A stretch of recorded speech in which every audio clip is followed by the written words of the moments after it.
ఆయన కుమారుడైనటువంటి యేసు ప్రభువు వారి ద్వారా ఆత్మతోనూ సత్యంతోనూ ఆరాధించడానికి సకాలంలో చేరువచ్చిన ప్రియులందరికీ శుభములు, వందనాలు తెలియజేస్తున్నాను. ఏమిటండి దేవుని వాళ్ళ దేవుడు మనల్ని ప్రేమించి మరొక దినాన్ని మనకు భిక్షగా వేసినటువంటి స్థితిలో నేడు జీవించి ఉన్నామనేటటువంటి ఈ యొక్క ఫలితంగా ఆయన కూర్చున్నటువంటి మాటలు మనం ఆలోచన చేయడానికి, గ్రహించడానికి తండ్రి అయినటువంటి దేవుడు మరొక దినాన్ని మనకు అనుగ్రహించాడు. కాబట్టి దాన్ని మనం సద్వినియోగం చేసుకుందాం. ఎప్పటిలాగే ఆయన యొక్క ఆరాధనలో కార్యక్రమంలో భాగంగా దేవుడి యొక్క విషయాలను మనం ఆలోచించుకుంటూ ఉన్నాం. అందులో భాగంగానే ఈరోజు కూడా పరిపక్వమైనటువంటి పాపము మరణమును ఎలా కంటుంది, పరిపక్వమైన పాపము మరణమును ఎలా కంటుంది. మనకు తెలుసు, మనం చదువుకున్నటువంటి లేఖన భాగంలో దురాశ గర్భమును ధరించి పాపము పరిపక్వమై పాపమును కను, పాపము పరిపక్వమై మరణమును కను. చాలాసార్లు మనం ఈ యొక్క లేఖనాన్ని మనం చదువుకుంటూ ఉన్నాం, ఆలోచిస్తూ ఉన్నాం. అయితే ప్రియమైనటువంటి వల్లరా ఆశ అనేటటువంటిది మనకు తెలుసు. ఎందుకంటే దురాశ అనేటటువంటి దాని గురించి మనం చాలాసార్లు హెచ్చరిక చేయబడ్డాం. లోకంలో ఉన్నటువంటి మనిషి ఎప్పుడు కూడా ఒక ఆశాజీవి అన్న సంగతి మనకి బాగా తెలుసు. ఆశ ఎప్పుడు కూడా దురాశగా మారకూడదు. దురాశగా మారితే ఏమవుతుందో దేవుడు చాలా చక్కటి నిర్వచనాన్ని మనకి ఇచ్చినట్టుగా మనకు అర్థమవుతుంది. చదువుకున్నటువంటి దురాశ గర్భమును ధరించి పాపము కన్ను అనేటటువంటి పదం.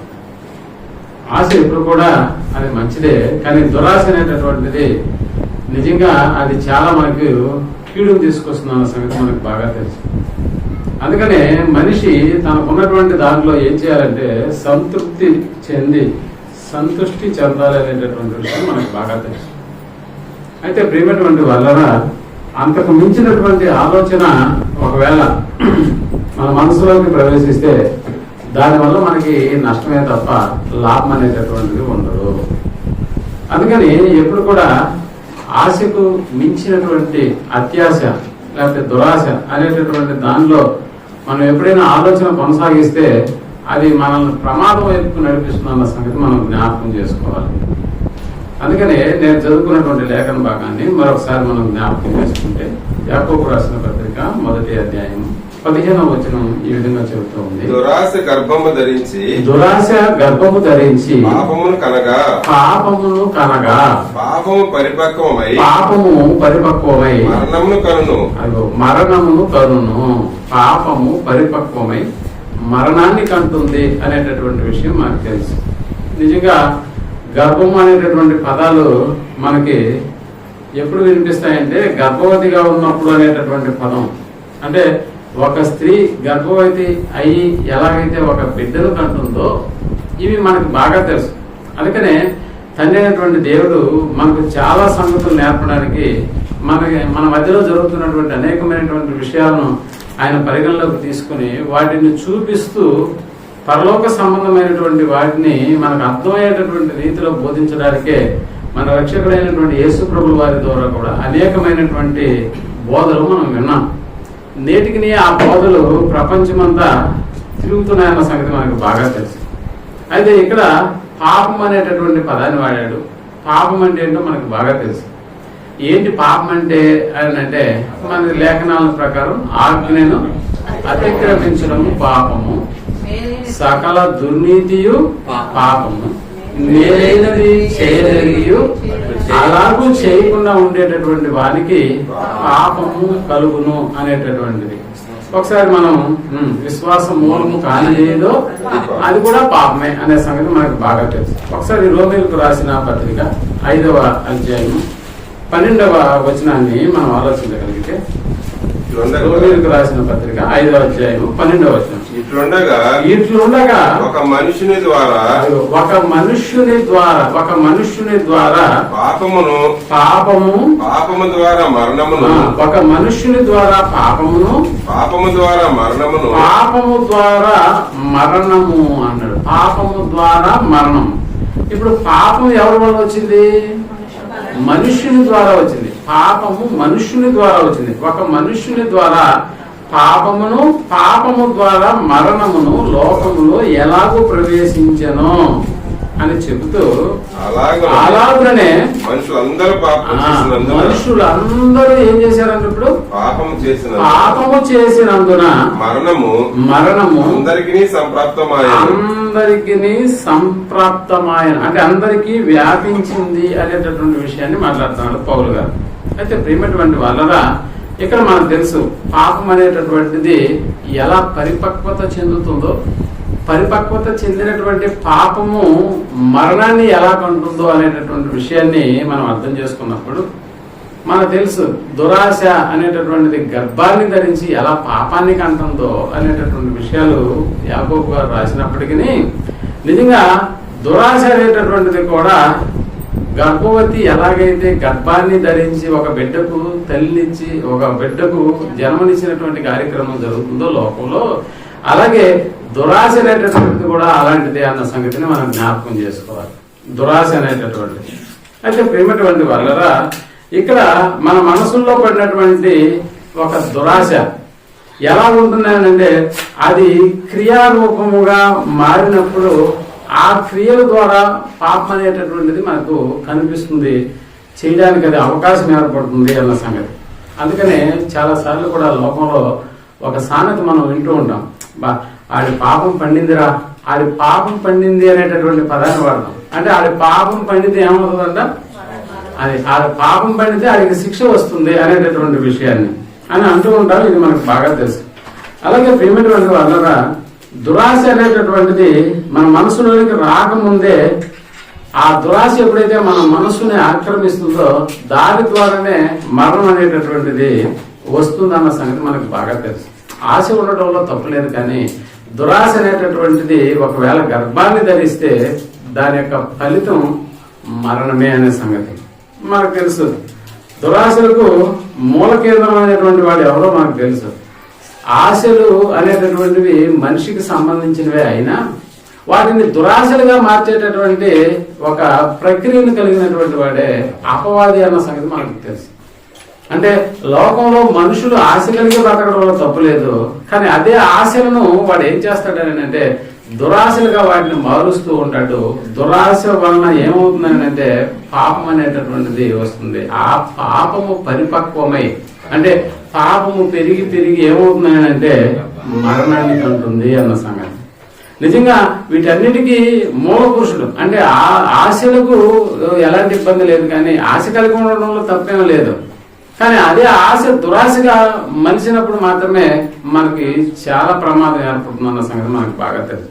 నిజంగా ఆ దురాశలకు మూల పురుషుడైనటువంటి వారిని గురించి మన రక్షకుడైనటువంటి యేసుప్రభుల వారి యొక్క మాటల్లో ఒకసారి యోహాను రాసిన సువార్త 8వ అధ్యాయము 44వ వచనాన్ని మనం ఆలోచించగలిగితే, యోహాను రాసిన సువార్త 8వ అధ్యాయము 44వ వచనాన్ని మనం ఆలోచన చేస్తే, మీరు మీ తండ్రి యొక్క అపవాది సంబంధులు, మీరు మీ తండ్రి యొక్క అపవాది సంబంధులు, మీరు మీ తండ్రి యొక్క అపవాది సంబంధులు అన్నాడు. అంటే ఎవరి గురించి మాట్లాడతాడు ఈ మాట?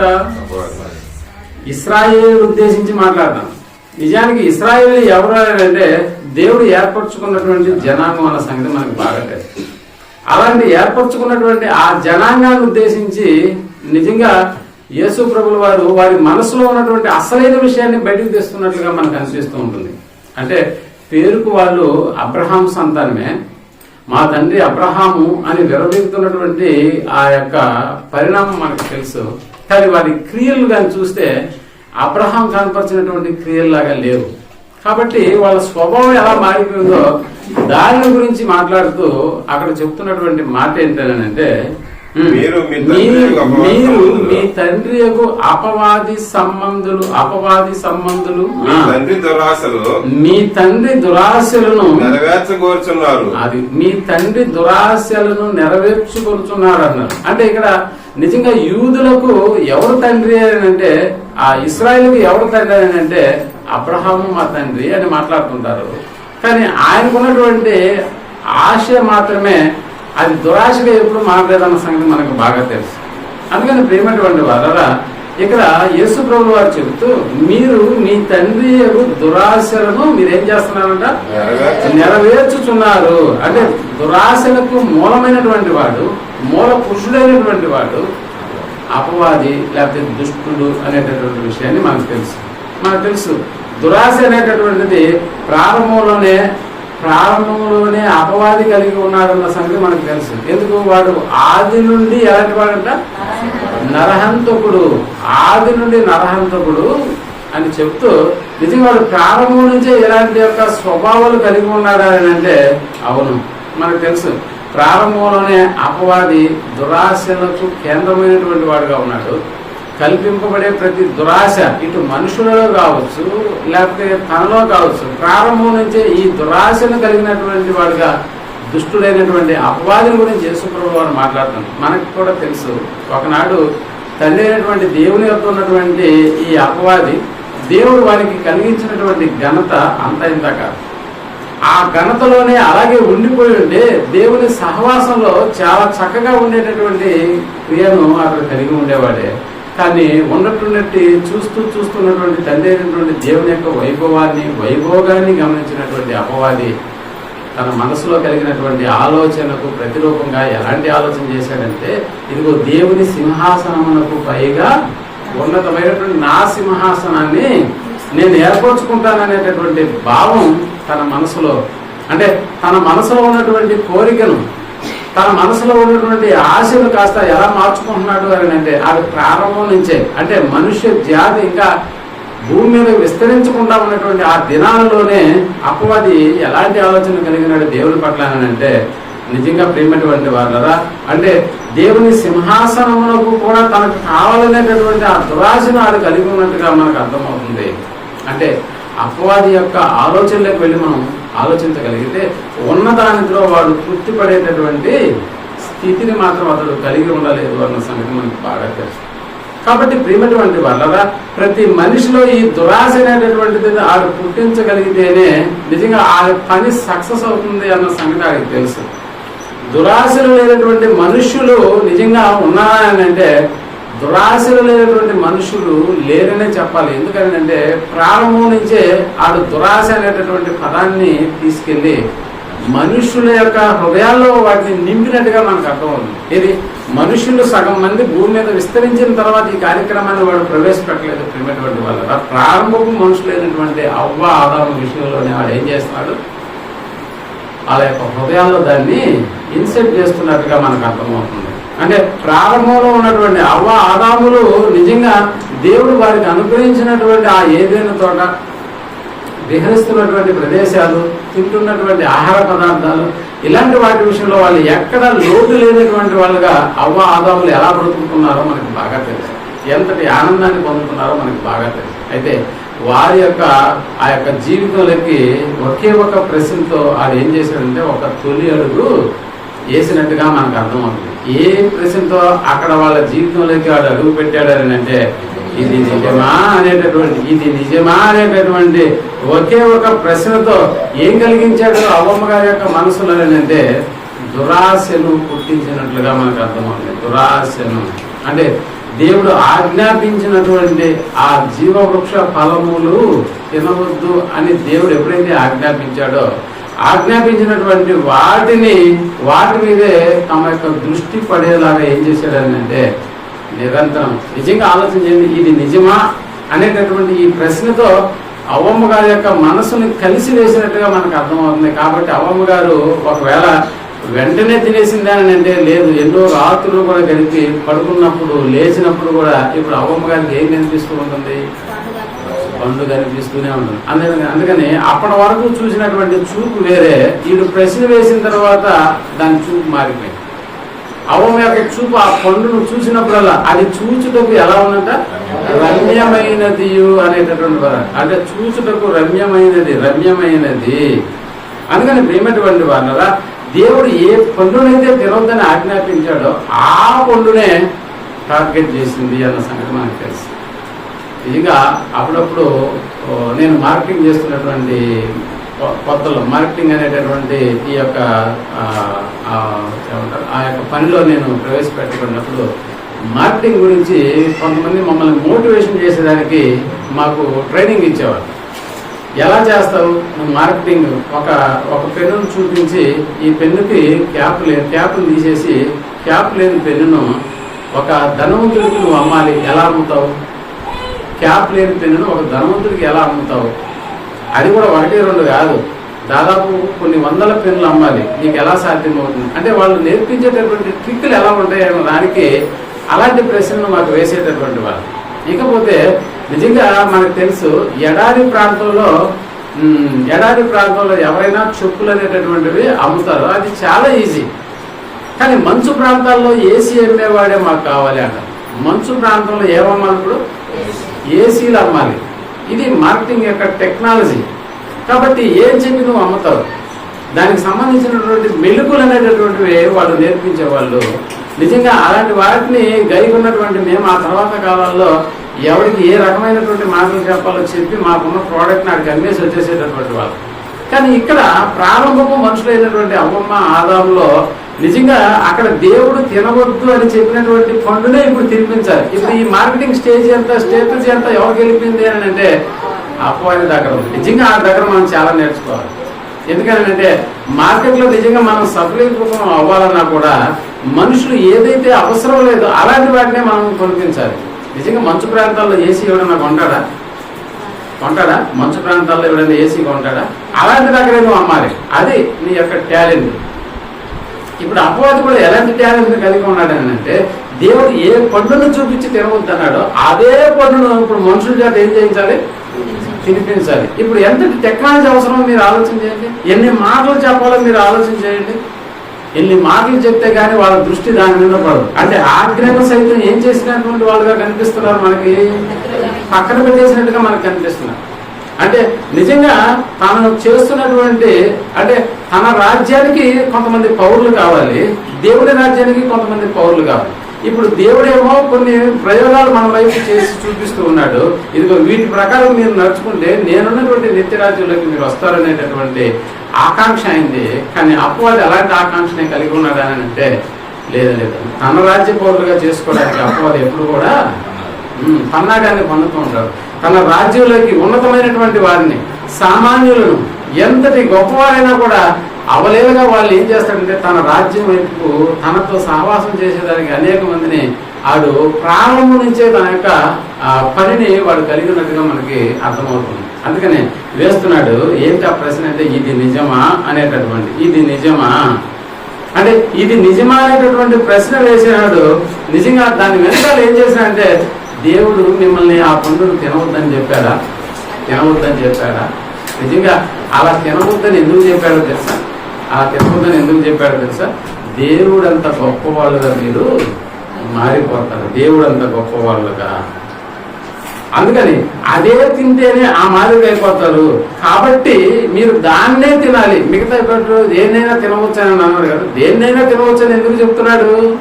దేన్ని తిన్నా ఇబ్బంది లేదు, తన యొక్క పోస్టుకి ప్రమాదం లేదని చెప్పుకున్నాడు. కానీ ఫలానా పండునే తినమని ఆయన ఆజ్ఞాపించి దాన్ని తినవద్దని చెప్తున్నాడు అని అంటే దాంట్లో ఏదో కిట్టుకుంది. కాబట్టి మీరు ఇప్పుడు ఏం చేయాలి? దాన్నే తినాలి. అందుకని మిగిలినటువంటి పళ్ళ మీద ఉన్నటువంటి ఆశ కాస్త దేవుడు చూపించినటువంటి పండు పైన, ఆ పండు పైన తమ యొక్క దృష్టి పడింది. కాబట్టి ఏం జరిగింది అని అంటే ఆశ కాస్త దురాశగా మారింది. దురాశను పుట్టించాడు. నిజంగా ఆ పనిని పూర్తి చేసుకున్నాడు. ఎప్పుడైతే దురాశను పుట్టించాడో ఆ దురాశతో అవ్వమ్మ కొన్నిటిని తినింది, మరికొన్నిటిని కూడా ఆదాముకు చూసారు. అతని టాలెంట్ చూడండి. ముందు అవ్వమ్మ చేత తినిపిస్తేనే ఆమె ద్వారా చాలా పనులు అవుతాయన్న సంగతి ఆడికి బాగా తెలుసు. అంతే కదా. ఏదైనా కూడా మేము కూడా ఎప్పుడైనా మార్కెటింగ్ ఇట్లాంటివి చేసేటప్పుడు ఆ ఏరియాలో ఎవరు ముఖ్యుడో వాడిని గమనిస్తాం. ఆడికి అన్ని మాటలు చెప్తాం, ఆడి చేత దాన్ని కొనిపిస్తాం. ఆడు మళ్ళీ మా పక్కనే కూర్చొని ఆడు కొనింది కూడా కాదు, మళ్ళీ వచ్చినటువంటి వాళ్ళందరికీ కూడా ఏం చెప్తాడు? నేను కూడా కొన్నాను, నువ్వు కూడా కొన్నా అంటుంటాడు. అంటే నేను చేయించుకున్నాను కొన్ని టెస్టులు, మీరు కూడా చేయించుకోండి. అంటే ఆడు మా గురించి తెలియకపోయినా కూడా ఆ ముఖ్యమైనటువంటి వాడిని మేము ఎలాగైతే పడతామో ఆడు మిగిలినటువంటి మా పని అంతా సులభం చేస్తాడు. అలాగే నిజంగా ఆదాము దగ్గరికి మొట్టమొదట వెళ్ళినా అపవాది యొక్క మాటలు అతడు కేదర్ చేయలేదు. కానీ ఎవరు చెప్తే వింటాడు? హోమ్ డిపార్ట్మెంట్ చెప్తే వింటాడు అనేటటువంటి ఆ లాజిక్ బాగా తెలుసుకున్నాడు. వెంటనే పని ఆ దగ్గర నుంచి ప్రారంభించాడు. ఎలా ప్రారంభించాడు అని అంటే జస్ట్ దురాశను కలిగించాడు అంతే. ఆశ స్థానంలో దురాశ అనేటటువంటి దాన్ని ఇన్సర్ట్ చేసినాడు. ఎలాగ దురాశ అనేటటువంటిది ఎలాగో ఇన్సర్ట్ చేశాడు అని అంటే మీరు కూడా దేవుడంతటి వారు అయిపోతారు, దేవతల వంతు వారు అయిపోతారు. ఇప్పుడు ఉన్నటువంటి ఈ రక్త మాంసాలు ఇవన్నీ కదా, కానీ వీటికంటే మించినది మీకు రాబోతుందని దేవుడికి తెలుసు. కాబట్టి మిమ్మల్ని ఏం చేస్తున్నాడు, ఆ పండుని తినవద్దు అనేటటువంటి మాట. నిజంగా ఇది విన్నప్పుడల్లా ఏమనిపిస్తుంది అని అంటే దాన్ని అనుభవించకపోయినా కూడా ఏమో తింటే బాగుండు కదా అనేటటువంటి ఆశ. అందుకని అవ్వమ్మ గారికి రాత్రి పడుకున్నా కూడా ఇప్పుడు ఏది కనిపిస్తుంది, అంతకుముందు ఎన్నో రాత్రులు పడుకుంది. అంతకుముందు ఎన్నో రాత్రులు ఆదాముతో కూడా మాట్లాడుకుంటూ దేవుడు అప్పగించినటువంటి పనికి సహకారిగా ఆదాము దగ్గర చాలా సంవత్సరాలు గడిపినా కూడా నిజానికి ఎందుకు అపవాది చెప్పినటువంటి ఆ పండు మీదనే దృష్టి అనేటటువంటిది కేంద్రీకృతమైనట్టుగా మనకు అర్థమవుతుంది ప్రేమటువంటి వాళ్ళ. అందుకని వాక్యానికి వ్యతిరేకమైనటువంటి దానిని టార్గెట్ చేయించడమే అపవాది యొక్క లక్ష్యం. దానికి వాడు ఉపయోగించేటటువంటి ఆయుధమే ఆశ స్థానంలో దురాశను కలిగించడము. ఎప్పుడైతే ఆదాములు ఈ దురాశలోకి వెళ్ళిపోయినారో అప్పుడు దాన్ని తిన్నారు. తినిన తర్వాత దేవుడు మళ్ళా ప్రతి చల్లపూట వచ్చి వారితో మాట్లాడుతున్నప్పుడు కూడా వీళ్ళు అంతకుముందు అంత ఫ్రీగా ఉన్నటువంటి యొక్క మనుషులు దేవుని యొక్క రాకతో దాక్కున్నటువంటి పరిస్థితి మనకు అనిపిస్తుంది. అందుకని ఆదాము దాక్కున్నాడు అని అంటే అవును దాక్కున్నాడు. కాబట్టి వాళ్ళ ఎరుగుడిని ఉద్దేశించి ఏమి నేను తినవద్దన్న పండు తిన్నావా ఏంటి అంటే నువ్వు దాక్కున్నావంటే దానికి కారణం ఏంటి, నేను ఏదైతే ఆజ్ఞాపించానో దాని విషయంలో మీరు ఆజ్ఞను ఏం చేసినారు, అతిక్రమించేశారు పాపాన్ని కన్నా. అందుకని పాపము పరిపక్వమై మరణాన్ని కలిగింది. ఇప్పుడు చూడండి, ప్రారంభంలో నిజంగా తండ్రి అయినటువంటి దేవుడు అవ్వమ్మ ఆదాము విషయాల్లో వాళ్ళు మరణమయ్యే విధంగా వారి యొక్క దేహ నిర్మాణం అనేటటువంటిది జరగలేదు. కానీ ఎప్పుడైతే వాళ్ళు ఆశకు లోని దురాశగా దాన్ని మలుచుకున్నారో ఆ దురాశ అనేటటువంటిది పరిపక్వం అయిపోయింది, పాపానికి అనింది. పాపము మళ్ళా పరిపక్వమై మరణానికి అనింది అనేటటువంటి విషయం. అంటే ప్రారంభమైనటువంటి ఈ యొక్క మనుషుల ద్వారానే ఫస్ట్ టార్గెట్ ను అపవాది రీచ్ అయినట్లుగా మనకి అనిపిస్తుంది. అంటే 100% వాడు ఏం చేశాడంటే తన యొక్క బిజినెస్ ని ఫుల్ఫిల్ చేసుకున్నాడు, తన యొక్క మార్కెటింగ్ స్ట్రాటజీని వాడుకున్నాడు, ఫుల్ఫిల్ చేసుకున్నాడు. కాబట్టి దేవుడు ఏం చేశాడంటే ఆ అవ్వమ్మ ఆదాముని ఇద్దరిని వాళ్ళని శపించేశాడు, ఏదేదో తోటలో నుండి వారిని గెంటేసినాడు అన్న సంగతి మనకు తెలుసు. అంటే నిజంగా ప్రియమైనటువంటి వాళ్ళరా, ఒక ఆశ స్థానంలో ఎప్పుడైనా దురాశ అనేటటువంటిది కానీ మన హృదయాల్లోకి వెళ్ళినప్పుడు ఆ దురాశ అనేటటువంటిది ఎంత ప్రమాదాన్ని తీసుకొస్తుందో మనకు బాగా తెలుసు. అందుకని ప్రతి మనుషుని ఇప్పుడు టార్గెట్ ఏంటి, అపవాదం అంటే ఆయన దేవునికి దూరంగా చేయడమే వాడి టార్గెట్. దేవునికి దూరంగా చేయడమే వాడి యొక్క లక్ష్యం అన్న సంగతి మనకు బాగా తెలుసు. అంటే ఈ లక్ష్యాన్ని ఆడు ఎప్పటి నుంచి కలిగి ఉన్నాడు అని అంటే ప్రారంభమైనటువంటి మనుష్య జాతి నుంచే, ఇదిగో నాకు దక్కనటువంటి ఈ లోకాన్ని ఎలాగ నువ్వు మనుషులకి ఇస్తావు, కాబట్టి అదే మనుషులను నీ నుండి నేను దూరం చేస్తాననేటటువంటి ఒక పన్నాగంతోనే నిజంగా ఆ రోజు నుంచి తీసుకున్నటువంటి నిర్ణయం, ఆ తర్వాత వస్తున్నటువంటి ప్రతి మనుష్యులలో అతను ఏం చేస్తున్నాడో మనకి బాగా తెలుసు. ఆ తర్వాత వచ్చినటువంటి కయ్యేను హేబేలు విషయంలో కూడా తాను ఎంతటి దురాశపరుడో ఆ దురాశ అనేటటువంటిది ఎలా మనుషులకి ఇంజెక్ట్ చేస్తాడో అవాదములు నిరూపిస్తే, ఆ తర్వాత వచ్చినటువంటి మరొక అన్నదమ్ములు హేబేలు కయ్యేలు అనేటటువంటి వారి విషయంలో కూడా వాడు ఎలాంటి వాడు అన్న సంగతి. అందుకనే మీ తండ్రి ఆడు మొదటి నుండి ఎలాంటి వాడంట, నరహంతకుడు అన్న పదాన్ని వాడు. అంటే ఆడు ఎక్కడి నుంచి ప్రారంభించాడు తన పని అని అంటే నిజంగా ప్రేమటువంటి వాళ్ళగా ప్రారంభం నుంచి వాడు తన పనిని కొనసాగిస్తున్నట్లుగా, దానివల్ల వాడు విజయాన్ని సాధించినట్లుగా కూడా మనకు అర్థమవుతుంది. అందుకని మనకు తెలుసు ఈ రోజుల్లో కూడా ఎవరండి ఆశ స్థానంలో దురాశను కలిగినటువంటి వాళ్ళు ఎవరూ లేరు అని అందామా. 5,000 సంపాదించేవాడు 5,000తో తృప్తి పడేటటువంటి పరిస్థితులు ఏమైనా కనిపిస్తున్నాయా? అంటే ఇప్పుడు 100 సంపాదించేటటువంటి కాలం నుంచి 1000లోకి వెళ్ళిపోవాలనుకుంటున్నాడు. 1000 సంపాదించేటటువంటి వాడు లక్షలు సంపాదించాలని కోరుకుంటున్నాడు. లక్షలు సంపాదించేవాడు కోట్లు కావాలనుకుంటున్నాడు. ఇప్పుడు కోట్లు సంపాదించేటటువంటి వాడు ఇంకా 100 కోట్లు సంపాదించాలి, 100 కోట్లు సంపాదించాలి. అంటే తృప్తి అనేటటువంటిది మనిషి జీవితంలో ఎక్కడ కలగకుండా చేసుకునేటటువంటి బాధ్యతను మన ఈ అపవాది కలిగి ఉన్నాడన్న సంగతి మనం జ్ఞాపకం చేసుకోవాలి. అంటే ఉన్న దాంట్లోనే తృప్తి కలిగి జీవించడం అనేటటువంటిది మనుషులు నేర్చుకున్నారని అంటే కాదు. దేవుడు ఇచ్చినటువంటి జ్ఞానరూపకమైనటువంటి మాటలు దాని ద్వారా మనుషులు వాటిని నెరవేర్చుకుని దేవుడి యొక్క ఉన్నతమైనటువంటి రాజ్యంలోకి ప్రవేశించవలసినటువంటి మనుషుల హృదయాలలో అపవాది ఏం చేస్తున్నాడో మనకు తెలుసు.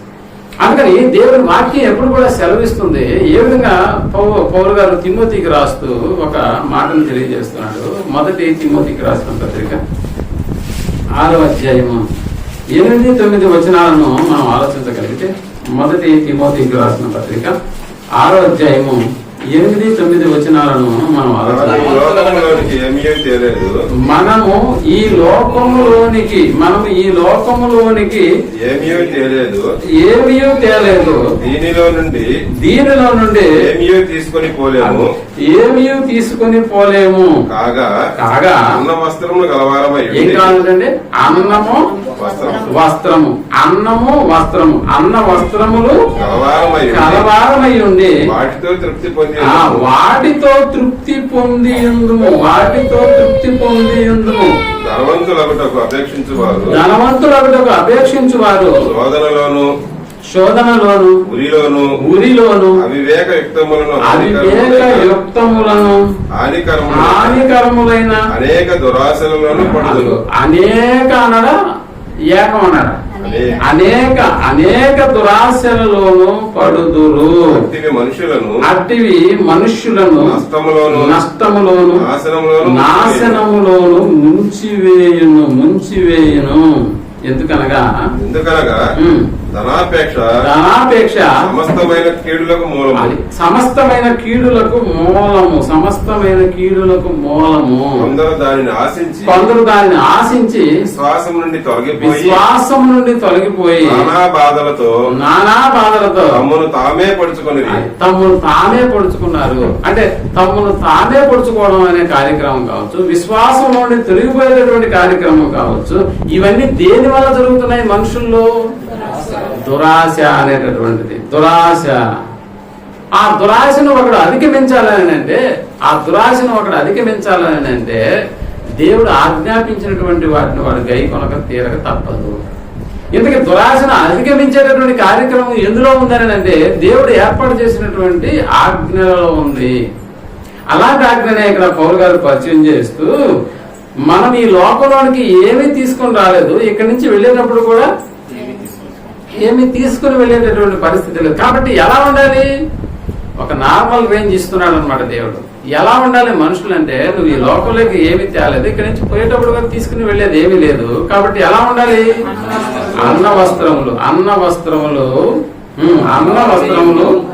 గలవారమై ఉండి వాటితో ఎలా ఉండాలంటే వాటితో తృప్తి పొందిందుము వాటితో తృప్తి పొందిందుము అనేటటువంటి విషయాన్ని ఇక్కడ పౌలు గారు మాట్లాడారు. ఒకసారి మనం ప్రసంగి రాసిన గ్రంథం 3వ అధ్యాయము 12-13 వచనాలను మనం ఆలోచించగలిగితే, ప్రసంగి రాసిన గ్రంథం కావున 3వ అధ్యాయము 12వ వచనాన్ని కావున సంతోషముగా ఉండుట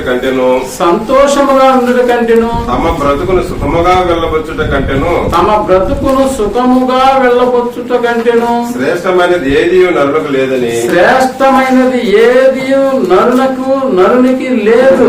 నేను తెలుసుకుంటుని అంటే ఇక్కడ చెప్తాడు, సంతోషముగా ఉండుట కంటే తమ బ్రతుకును సుఖముగా వెళ్ళబుచ్చుట కంటేను శ్రేష్టమైనది ఏది నరులకు లేదు. ఇప్పుడు చెప్పండి, ఒకడు అంటే ఈ యొక్క మాటలో సంతోషంగా బ్రతకడం అనేటటువంటి కార్యక్రమం చాలా గొప్పది. సంతోషముగా బ్రతకడం అనే కార్యక్రమం చాలా గొప్పది. కొన్ని ఏళ్ల ముందు ఆ రాయితో రాసి గోడకి దాన్ని తగిలించి ఉంటారు, ఆనంద నిలయం అనేటటువంటి బోర్డు. ఇది ఆనంద నిలయం అని అంటారు. ఒకసారి ఆ గేటు తీసుకుని లోపలికి వెళ్తే లోపల ఉన్నదంతా క్షామ నిలయమా, లేకపోతే ఆనందానికి వ్యతిరేకమైనటువంటి పదం ఏదన్నా ఉంటే విషాద నిలయం అన్నట్టుగా ఉండదు. అంటే అక్కడ జీవిస్తున్నటువంటి మనుషులందరి పట్ల అక్కడ ఉన్నటువంటిది ఏంటంటే బోర్డు ఏమో ఆనంద నిలయం ఉంటుంది, కానీ దాని లోపల వ్యతిరేకమైనటువంటి నిలయానికి అది పుట్టినీళ్ళుగా ఉంటుంది. అందుకనే ప్రసంగాలు చెప్తున్నాడు, ఒకడు తన జీవిత కాలం అంతట్లో సంతోషంగా ఉండుట కంటే తమ బ్రతుకును సుఖముగా వెళ్ళబుచ్చుట కంటే, దీనికంటే శ్రేష్టమైనది ఏదైనా ఉందా? వీటికంటే శ్రేష్టమైనది ఏదైనా ఉందా లోకంలో అంటే అలా లేదు అని నేను తెలుసుకుంటుని. మరియు ప్రతివాడు అన్నపానములు పుచ్చుకొనుచు అన్నాడు. అంటే ప్రతివాడు అన్నపానములు పుచ్చుకొనుచు తన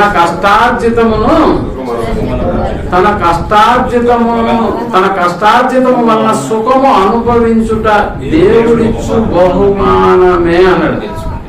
చూసారా? అంటే దేవుడిచ్చు బహుమానం ఏంటి? ఇప్పుడు ఇంతకు ముందు మనం గర్భఫలాలు దేవుడిచ్చే బహుమానం అని అనుకున్నాము, కానీ ఇక్కడ మరొక బహుమానాన్ని గురించి కూడా ఇక్కడ రాయిస్తున్నాడు. ఏంటి ఆ బహుమానం అంటే దేవుడిచ్చే బహుమానము తన కష్టార్జితము వలన సుఖం అనేటటువంటి దాన్ని అనుభవించడం.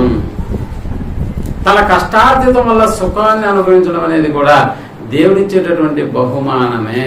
ఒకడు తన జీవితాన్ని ఎలా జీవిస్తే బాగుంటుంది అని అంటున్నాడు?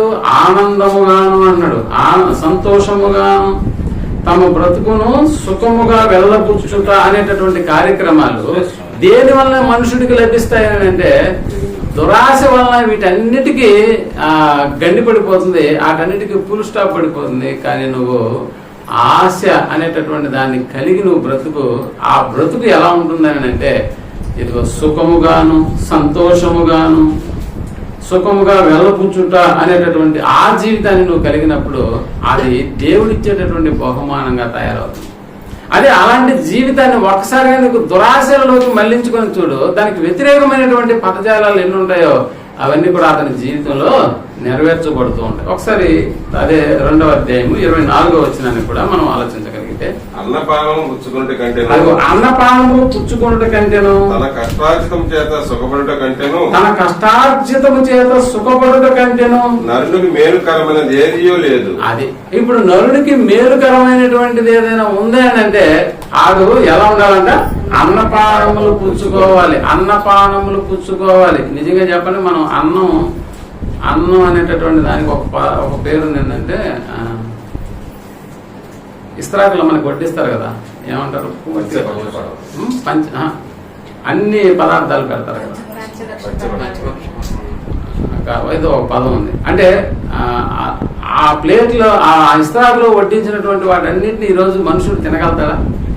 ప్రారంభంలో మనకు తెలుసు. ఈ రోజుల్లో అంటే ఏదో స్వీట్లో అంత మొక్క, లేకపోతే కూరలో అంత కొద్దు. అంటే ఐస్ క్రీమ్ పెట్టినప్పుడు కూడా మన వాళ్ళు ఐస్ క్రీమ్ వద్దని అన్నారు. వద్దని ఎందుకు అంటున్నాడు? నెయ్యి వేసుకుంటాడు, వద్దని. ఎందుకు అని అంటే అక్కడ ఒకడు సంతృప్తిగా భోజనం చేయడం అనే కార్యక్రమం కూడా అది దేవుడిస్తేనే జరుగుతుంది, సంతుష్టి. అందుకనే ఇక్కడ అన్నపానములు పుచ్చుకునుట, అన్నపానములు అంటే పంచపక్ష పరమాణం అనేటటువంటిది కూడా ఇస్త్రాకులో వడ్డించినటువంటి వాటన్నిటిని కూడా ఒకడు తినడం అనేటటువంటి కార్యక్రమం ఉందే. అది ప్రారంభంలో ఏదో ఒక చిన్న ముద్ద తీసి ఆడు పక్కన పెట్టేస్తాడు. ఎందుకని అంటే ఇది దేవుడికో లేకపోతే వాళ్ళ అమ్మకో వాళ్ళ నాన్నకో గుర్తు చేసుకొని పక్కన పెట్టేస్తాడు. మిగతావన్నీ కూడా తింటాడంటే ఆడే ఆ ఆరోగ్యానికి సంబంధించినటువంటి కొన్ని నిషిద్ధమైనటువంటి ఆహార పదార్థాలు అందులో ఉంటాయి. ఉదాహరణకి షుగర్ ఉందనుకోండి, ఇప్పుడు స్వీట్ని చూసి ఏం చేయాలి? పక్కన పెట్టేసేయాలి. అలాగని చెప్పి పెట్టినంత అన్నం తింటాడా అని అంటే అమ్మో లివరు ప్రాబ్లం ఉంది. సో ఇలా ఒక్కొక్క దాన్ని అంటే ఇస్త్రాకులో వడ్డించినటువంటి ఆ సంపూర్ణమైనటువంటి ఆహారాన్ని కూడా మనుషుడు తినలేకపోతున్నాడు అని అంటే నిజంగా అది అతని జీవితంలో అలా జరిగించినటువంటి కార్యక్రమం. అందుకని దానికి వ్యతిరేకంగా దేవుడు రాయిస్తూ అన్నపానములు పుచ్చుకుంట కంటేను తన కష్టార్జితము చేత సుఖపడుట కంటేను నరునికి మేలుకరమైనది ఏదియో లేదు అని. అంటే నరునికి మేలు కలిగించేటివి ఇవి అనే ఒక దేవుడు ఒక నార్మల్ రేంజెస్ ఇలా బ్రతికితే బాగుంటుందని దేవుడు నిర్ణయించినప్పుడు మనుషుడు ఏం చేస్తున్నాడంటే వాటిని దాటిపోయి తన ప్రవర్తన వలన దేవుడు అనుగ్రహించినటువంటి వాటికి దూరం అయిపోతున్నాడు. అపవాదికి ఏమైపోతున్నాడంటే చాలా దగ్గరైపోతున్నాడు ప్రేమటువంటి వాళ్ళ. అందుకని నిజంగా ఇలాంటి కార్యక్రమాలు ప్రతి మనిషి యొక్క జీవితంలో అపవాది అనేటటువంటి వాడు వాటిని ఇన్సర్ట్ చేయడం వల్ల ఏం జరుగుతుందంటే తమ జీవితాలను మార్చుకుంటూ ఉన్నారు. అందుకని ఉన్న దానితో ఎవడు కూడా తృప్తి పడక లేని దానికి ఏం చేస్తున్నాడో మనకు తెలుసు. లేని దానికి ఆడు ఏం చేస్తాడంటే పరుగులు తీస్తుంటాడు, ఆరాట పడుతుంటాడు అన్న సంగతి. అందుకని దురాశ అనేటటువంటిది మనిషి యొక్క హృదయంలో ప్రవేశించినప్పుడు దురాశ గర్భమును ధరించి పాపం అనేటటువంటి దాన్ని కంటుంది. ఆ పాపము పరిపక్వమై మరణాన్ని కంటుంది అనేటటువంటి విషయాన్ని. అందుకని ప్రియమైనటువంటి వాళ్ళరా, మనకు తెలుసు ప్రారంభంలో ఇశ్రాయేలు యొక్క చరిత్రను మనం దేని విషయంలో అయినా కూడా వాళ్ళ చరిత్రలోకి వెళ్ళి వాళ్ళ మధ్య జరిగినటువంటి కొన్ని సంఘటనలను మనం ఆధారం చేసుకున్నప్పుడు దేవుడు వాటి గురించి రాస్తూ అవి మనకు బోధ కలుగుటకును బుద్ధి కలుగుటకును అవి మనకు రాయపడ్డాయన్న సంగతిని మనం జ్ఞాపకం చేసుకుని నిజంగా వారి జీవితాలన్నీ జరిగి ముగించబడి ఆ తర్వాత ఒక స్థిరమైనటువంటి నివాసాల మధ్య వాళ్ళు ఏర్పాటు చేసుకుని కొన్ని వందల సంవత్సరాలు జరిగిపోయిన తర్వాతనే ఈనాడు మనల్ని భూమి మీద పంపించారు. ఒకవేళ ఇశ్రాయేలు కాలం జరుగుతున్నటువంటి ఆ అరణ్య ప్రదేశంలో జరుగుతున్నటువంటి 40 సంవత్సరాలలో మనం ఏమైనా పుట్టామని అంటే లేదు. ఆ 40 సంవత్సరాలు గడిచిపోయాయి. ఆ 430 సంవత్సరాలు బానిస బ్రతుకులు కూడా గడిచిపోయాయి. ఆ తర్వాత ఎన్నో కొన్ని వందల సంవత్సరాలు జరిగిపోయాయి. యేసుప్రభుల వారి రాకడ కూడా రావడం అయిపోయింది, మరణించడం అయిపోయింది, తిరిగి లేవడం అయిపోయింది. ఆ తర్వాత 2024 సంవత్సరాలు వచ్చేసి ఇప్పుడు ఎందుకు దేవుడు మనల్ని కలుగు చేశాడు? ఇప్పుడు ఎందుకు కలుగు చేశాడు అంటే అప్పుడు జరిగినటువంటి కొన్ని సంఘటనలు ఈ రోజు మనకు బుద్ధి కలగాలి, బోధ కలగాలి అనేటటువంటి విషయం. అందుకనే పాపం అనేటటువంటిది ఎలా పరిపక్వమై ఏం చేస్తుందంట? పాపం పరిపక్వమై మరణాన్ని కంటుంది అనేటటువంటి విషయం. ఎలా ఒకరి జీవితంలో ఇలాంటివి జరిగించాయో అన్న సంగతుల గురించి ఇశ్రాయేలు ప్రజలనే నిజంగా చరిత్రలో మన కొరకు రాయించినటువంటి అనేక సందర్భాలు మనకు కనిపిస్తాయి. ప్రేమటువంటి వాళ్ళు మనకు తెలుసు, ఇశ్రాయేలు యోర్దాను నది దాటిన తర్వాత కనానుకు చేరిన తర్వాత నిజంగా ఆ యెరికో పట్టణం అనేటటువంటి దాన్ని ధ్వంసం చేసినప్పుడు ఆ పట్టణాల గురించి దేవుడు ముందుగానే ఇశ్రాయేలు ప్రజలకు ఒక హెచ్చరిక చేశాడు. ఏంటి ఆ హెచ్చరిక అంటే ఆ యెరికో పట్టణము శాపగ్రస్తమైనటువంటి పట్టణము, దయచేసి మీరు అందులోకి వెళ్ళి ఆ యొక్క పట్టణాన్ని ధ్వంసం చేసినప్పుడు అక్కడ మీకు విలువైనటువంటిది ఏదైనా కనిపించినా కూడా వాటి వల్ల మీ జీవితాలు బాగుపడతాయి అనుకుంటే చాలా పొరపాటు. మీ జీవితాలు ఏమైపోతాయి?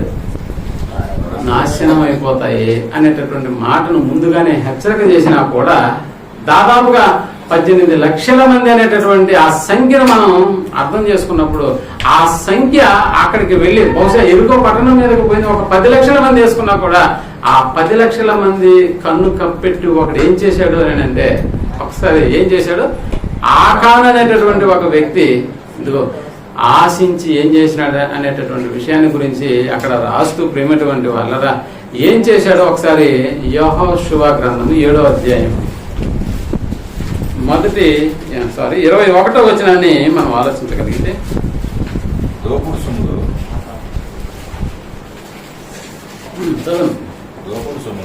దోపుడు సొమ్ములో ఒక మంచి షీనారు పై వస్త్రమును, అదిగో ఒక మంచి షీనారు పై వస్త్రమును 200 తూముల వెండిని, 200 తూముల వెండిని 50 తులముల ఎత్తుగల 50 తులముల ఎత్తుగల ఒక బంగారు కమ్మి నేను చూచి వాటిని ఆశించి తీసుకుని ఏం చేశాడంట? ఆశించి అన్నాడు. ఆశించి అంటే ఆశ స్థానంలో ఇప్పుడు ఏమొచ్చి చేరింది? దురాశ అనేటటువంటిది ఎప్పుడైతే వచ్చిందో దాని విషయమే ఇక్కడ ఆకాను మాట్లాడుతున్నాడు. ఏమిటి? తనతో పాటుగా యెరికో పట్టణాన్ని కూర్చడానికి బయలుదేరినటువంటి అన్ని లక్షల మందిలో నుంచి ఇతను ఇంత బంగారాన్ని, ఇంత వెండిది ఎలా సమకూర్చాడో వాళ్ళకి తెలియకుండా ఎలా తీసుకొచ్చినాడు అంటే ఇతను కూడా హైలీ టాలెంటెడా? అవును, హైలీ టాలెంటెడ్. ఎందుకంటే తన పక్కవాడికి కూడా దాని గురించినటువంటి విషయం తెలియనివ్వలేదు. ఎన్ని తూములు? ఏదైనా చిన్న మొక్క మీకు తెలుసు, అప్పుడప్పుడు హుండీ డబ్బులు లెక్క పెట్టేటటువంటి పరిస్థితి కొన్ని దేవాలయాల్లో జరుగుతుంది. అంటే హుండీలో వచ్చినటువంటి డబ్బులు లెక్క పెట్టాలి. లెక్క పెట్టేటటువంటి వాళ్ళను లోపలికి ఎలా పంపిస్తారో తెలుసా? చెక్ చేసి వాళ్ళ జేబుల్లో ఏ ఇతర డబ్బులు కూడా ఉండకూడదు. వీలుంటే చొక్కా కూడా తీసేసి పక్కన తగిలించేసి వెళ్ళాలి. వాళ్ళ చుట్టూరు వాళ్ళు ఏ గదినైతే డబ్బులు లెక్క పెడుతుంటారో వాళ్ళ చుట్టూరు దాదాపు ఒక 20 కెమెరాలు ఉంటాయి. 20 కెమెరాలు. కాబట్టి ఆ 10 తీసుకెళ్లేవాడు 10 ఒక పెడుతుంటాడు, 20 తీసుకెళ్లేవాడు 20 ఒక పక్క పెడుతుంటాడు, 100 ఇంకా కావాలని వస్తువులు కూడా చిన్న చిన్న వస్తువులు, అంటే ముక్కు పుడకలించినటువంటి వాళ్ళు ఉంటారు, చెవి కమ్మలించినటువంటి వాళ్ళు ఉంటారు. కానీ మీరు బాగా ఆలోచన చేయండి, చెవి కమ్మలు లేకపోతే ఏదో ఒక బంగారు దండ ఎత్తి జేబులో వేసుకుని వస్తే సరేలే ఎవరికి తెలియలేదే అని అనుకుంటాం. కానీ ఆ కాలం చేసినటువంటి ఆ ఆశించి వాటిని ఏం చేశాడని చెప్తున్నాడు, వాటి యొక్క లెక్క చెప్తున్నాడు. చూడండి ఏంటో లెక్క, ఒక మంచి షీనారు పై వస్త్రము, ఒక మంచి షీనారు పై వస్త్రము అన్నాడు. ఏమని ఎంత పెద్దదిగా ఉంటుంది ఇది, మీరు ఆలోచన చేయండి. ఒక షీనారు పై వస్త్రము అనేటటువంటి దాన్ని తీసుకురావడానికి ఎలా సాధ్యమైంది ఇతనికి? అంతమందిలో ఎవరో ఒక చూడకుండా అంటారు, ఏందిరా కానీ అది ఏందిరా, ఆ మూట ఏందిరా అని అన్నాడు. ఒకవేళ మూటలో కట్టుకున్నా కూడా ఆ మూట ఏందిరా అని అంటాడు. ఆ మూట ఇప్పి చూపించాలి, తప్పదు. ఎందుకు? ఆడికి తెలుసు దేవుడు ఆ పట్టణంలో ఏది తీసుకుని రాకూడదని చెప్పినటువంటి మాట పక్కవాడికి కూడా తెలుసు కాబట్టి వాడు వెంటనే హెచ్చరిస్తాడు, అదే నువ్వు తీసుకొస్తున్నావు కాబట్టి ఇది మన సమాజంకి చాలా చెడ్డ పేరు చేస్తుంది, నీ వల్ల అందం చేస్తామనేటటువంటి విషయం. కానీ అలాంటి పక్కన వాడికి కూడా కనీసం తన ఇంటి వాళ్ళకి కూడా తెలియకుండా ఏం చేసినాడు, ఒకసారి శ్రీనారు పై వస్త్రమును 200 తులముల వెండిని 200 తులముల వెండి అన్నాడు. 200 తులం అంటే తులం అంటే సవ అంటే 8 గ్రాములు, తులం అంటే 6 చెప్పాలి 10 గ్రాములు. 10 ఇంటూ 200 కేజీలు లేక మార్చండి. 2 కేజీలా? 2 కేజీలు ఏడ పెట్టుకుంటాడు వెండి, ఊరికి అనుకున్నాం. 2 కేజీలు రాయి మీకు తెలుసు కదా, ఆ మధ్య కైకిలు కొనడానికి పోయినప్పుడు ఒక 5 కేజీలు రాయి పెట్టాడు. అంటే దాన్ని మోయడానికి చాలా కష్టం అవుతుంది. ఒకవేళ దాన్ని ఏదైనా 2 కేజీలు దాన్ని జోబులో పెట్టుకున్నాను ఎంత లాభం అనిపిస్తుంది, నడిచేటప్పుడు కూడా తగలుతా ఉంటుంది మనకి.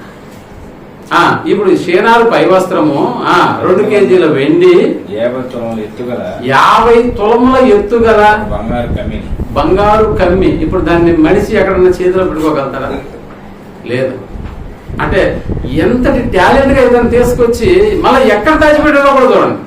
ఎక్కడ దాచిపెట్టాడంట? నా డేరా మధ్య భూమిలో దాచబడి ఉన్నదా వెండి.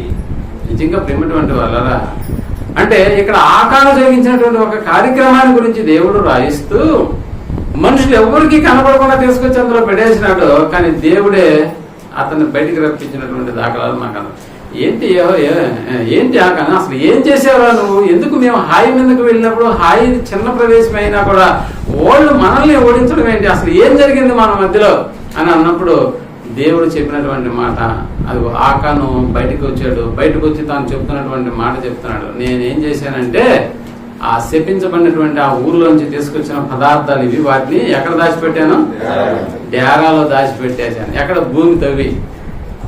చూసారా?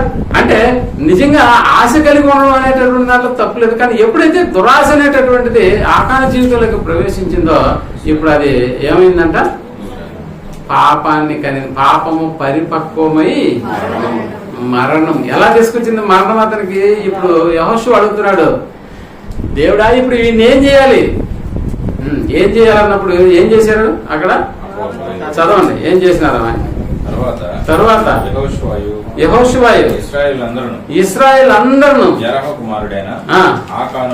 ఆకాను ఆ వెండిని ఆ పై వస్త్రమును ఆ బంగారు కమ్మిని ఆకాను కుమారులు వీళ్ళేం చేశారు?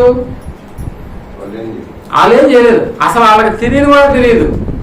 ఇప్పుడు ఆకాను కుమారులను కుమార్తెలను ఎద్దులను గాడిదలను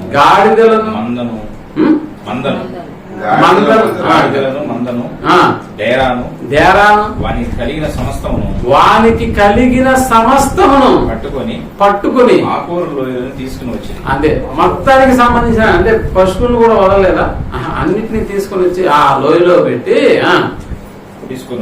తీసుకుని వచ్చి అప్పుడు యెహోషువ నీ వేళ మమ్మల్ని బాధపరిచింది అంటే ఫైనల్ గా ఏం జరిగింది? అక్కడ రాళ్లతో కొట్టి చంపేశారు. ఆ తర్వాత తగలబెట్టేశారు. అంతేనా?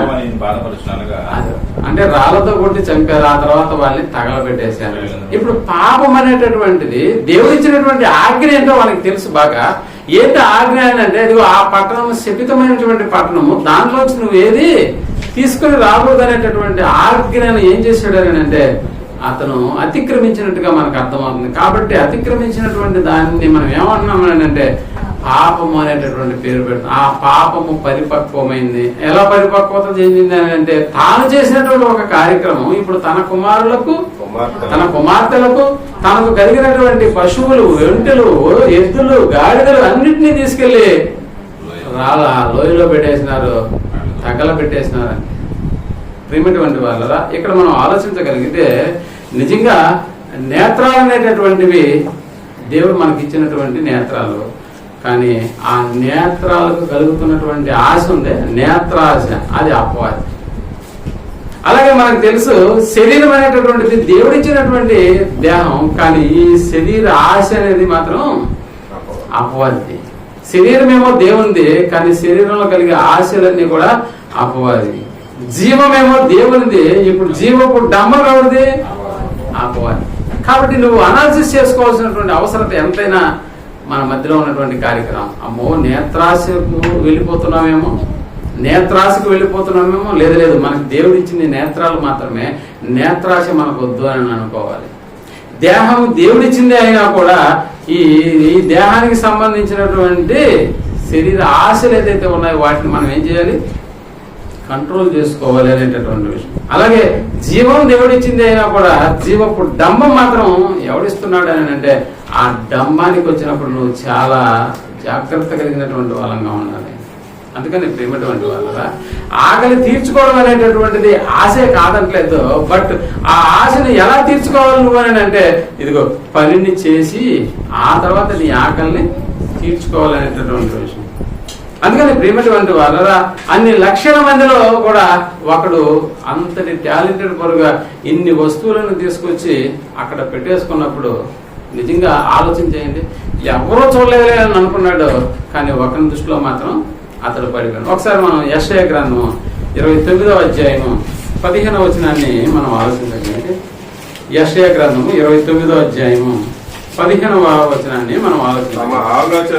తమ ఆలోచనలు యెహోవాకు కనబడకుండా, తమ ఆలోచనలు యెహోవాకు కనబడకుండా లోపల వాటిని మరుగు చేయి చూచు వారికి శ్రమ అంటే తమ ఆలోచనలు యెహోవాకు కనబడకుండా మీ లోపల వాటిని మరుగు చేయి చూచు వారికి శ్రమ. మమ్మల్ని ఎవరు చూసేదరు? బాగా అంటే ఆలోచనలు కూడా దేవునికి కనబడకుండా ఒకడు దాపెట్టుగా గలరా? ఆలోచన దేవుని గురించి మనం ఏం మాట్లాడుకున్నాము? నీవు లేచుట, నీవు కూర్చుంటుట, నువ్వు పడుకుంటా, మాట నీ నోటికి రాకముందే అనే పదం మనకు తెలుసు. అంటే ఆలోచన సైతం ఎవరికి అర్థం అవుతుంది అని అంటే నీ పక్కవాడికి అర్థం కాకపోయినా పర్లేదు, కానీ నీ పక్కవాడికి అస్సలు అర్థం కాదు, నీ కన్న తల్లికి అస్సలు అర్థం కాదు, నీ తోబుట్టువులకి నీ ఆలోచనలు అర్థం కావు. అందుకనే ఆలోచనలు ఎలాగైతే వేరుగా ఉంటాయో దేవుడు మనందరి దేహాల్లో పెట్టినటువంటి ఏళ్ళకు సంబంధించినటువంటి ముద్రలు కూడా ట్విన్స్ గా, ఇద్దరుగా ఒకేసారి పుట్టినటువంటి అన్నదమ్ములకు కూడా ఈ ట్విన్స్ కలుస్తాయా? ఈ ట్విన్స్ అనేటటువంటి ఆ యొక్క రెండు దేహాలు ఒకేసారి వచ్చినటువంటి వాళ్ళకు కూడా ఏలు ముద్రలు కూడా ఒకటిగా ఉండవు. కంట్లో ఉన్నటువంటి ఐరిస్ అనేటటువంటి పదార్థం కూడా వేరువేరుగా ఎలా ఉంటుందో ఆడి ఆలోచనలు నీ ఆలోచనలు కూడా ఎలా ఉంటాయి? కానీ ఇద్దరి ఆలోచనలు ఎవరి దగ్గర ఉంటాయి? ఇప్పుడు ఆలోచన నీకు రాకముందే అది దేవుడైనా నాకు తెలిసి ఉన్నది అని అంటున్నాడు. అందుకని ఇక్కడ చెబుతూ తమ ఆలోచనలు యెహోవాకు కనబడకుండా లోపల వాటిని మరుగు చేయి చూచు వారికి శ్రమ. మమ్మును ఎవరు చూచెదరు? మా పని ఎవరికి తెలియదు అనుకుని చీకట్లో తమ క్రియలు జరిగించు వారికి శ్రమ అన్నాడు. శ్రమ పొందుతావేమో జాగ్రత్త. నువ్వు ఆశ కలిగి జీవించు, బట్ ఆశ స్థానంలో ఏం తెచ్చుకోకూడదని అంటే అత్యాశను మాత్రం తెచ్చుకోవడానికి వీలు, అత్యాశను తెచ్చుకోవడానికి వీలు లేదు. ఒకసారి సామెతల గ్రంథము 22వ అధ్యాయం 28వ అధ్యాయము 22వ వచనాన్ని మనం ఆలోచించగలిగితే, సామెతల గ్రంథము 28వ అధ్యాయము 22వ వచనాన్ని మనం చెడు దృష్టి కలవాడు చెడు దృష్టి కలవాడు సంపాదింప ఆతురపడును. ఏం చేస్తాడంట? చెడు దృష్టి కలవాడు ఆస్తి సంపాదింప ఆతృతపడును. ఆస్తి సంపాదించడానికి వాడు ఆతృత పడతాడు. దరిద్రత వచ్చునని ఏమొస్తుందంటే మనకి? దరిద్రత వచ్చునని దరిద్రత వచ్చునని వానికి తెలియదు. చెడు దృష్టి గలవాడు ఆస్తి సంపాదించుకోవడానికి ఆతుర పడతాడు, కానీ తనకు దరిద్రత వచ్చిన సంగతి వాడికి తెలియదు. వీడేమో ముందు పక్క నుంచి ఆస్తి వస్తుందిలే అనుకుంటున్నాడు, కానీ మరొక వైపు నుంచి ఏమొస్తుందన్న సంగతి వాడికి తెలియదు. దరిద్రం అప్పుడప్పుడు అంటున్నారు, దరిద్రం అదృష్టం పట్టినట్టు పట్టుతున్నాను. వాడికి దరిద్రం కూడా అదృష్టం పట్టినట్టు. అంటే అదృష్టాన్ని గురించే వినుంటాడు, బట్ దరిద్రాన్ని గురించి ఎప్పుడు వాడు అనుకుంటూ ఉంటాడు. నిజంగా చెడు దృష్టి గలవాడు ఆస్తి సంపాదించుకోవడానికి ఆతుర పడతాడు, తనకు దరిద్రత వచ్చునని వాడికి తెలియదు. ఎవరున్నారు ఈ లేఖన పదాల్లో తీసుకెళ్లి ఎవరి జీవితాన్ని మనం పెట్టి చూసుకోగలుగుతామని అంటే గేహజీ అనేటటువంటి జీవితాన్ని మనం ఈజీగా మనం పసిగట్టగలం. ఎలాగా? చెడు దృష్టి గలవాడు ఆస్తి సంపాదించుకోవడానికి ఆతృత పడతాడు. ఆడికి గేహజీ అనేటటువంటి అతనికి మనకు తెలుసు, తన జీవితంలో వస్త్రము అన్నపానములు పుచ్చుకోవడానికి ఏమన్నా కొదువు ఉందా? గేహజీ ఎవరి దగ్గర శిష్యరికం చేస్తున్నాడు? ప్రవక్త దగ్గర శిష్యరికం చేస్తున్నప్పుడు ప్రవక్తకి ఏది లోటు లేదు. ఆ ప్రవక్త దగ్గర ఉన్నటువంటి వాడికి ఏదైనా లోటు ఉంటుందా? లేదు. ఎంతో మంది ప్రవక్తకు ఎన్నో ఇవ్వడానికి వస్తున్నారు, ఇష్టపడి ఇవ్వడానికి వస్తున్నారు. కానీ గేహజీ యొక్క ఆలోచన ఎలా వెళ్ళిందో మీరు ఆలోచించండి. అందుకనే చెడు దృష్టి గలవాడు ఆస్తి సంపాదించుకోవడానికి ఆతృత పడతాడు. ఇతడు ఆతృత కాదు, ఏకంగా పరిగే తీసాడు. ఒకసారి రాజుల మొదటి గ్రంథం 21వ అధ్యాయం. రాజుల మొదటి గ్రంథం ఇది రాజుల 2వ గ్రంథం 5వ అధ్యాయం 20వ. రాజుల 2వ గ్రంథం 5వ అధ్యాయం 20వ.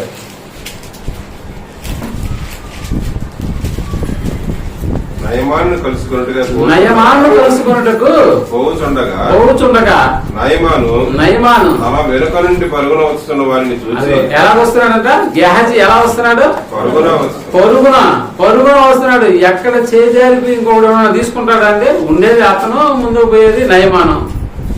ఎవరైనా తీసుకుంటారా? మధ్యలో ఈ లోపల వచ్చి పోనీ తన పక్కన ఇంకొక ఇద్దరేమన్నా గేహజీలు ఉంటే అనుకోవచ్చు. ఇది చిన్న గేహజీ, వీడి కింద మళ్ళీ ఇంకొకటి అసిస్టెంట్ గేహజీ అనుకుని ఏమైనా ఉన్నారా?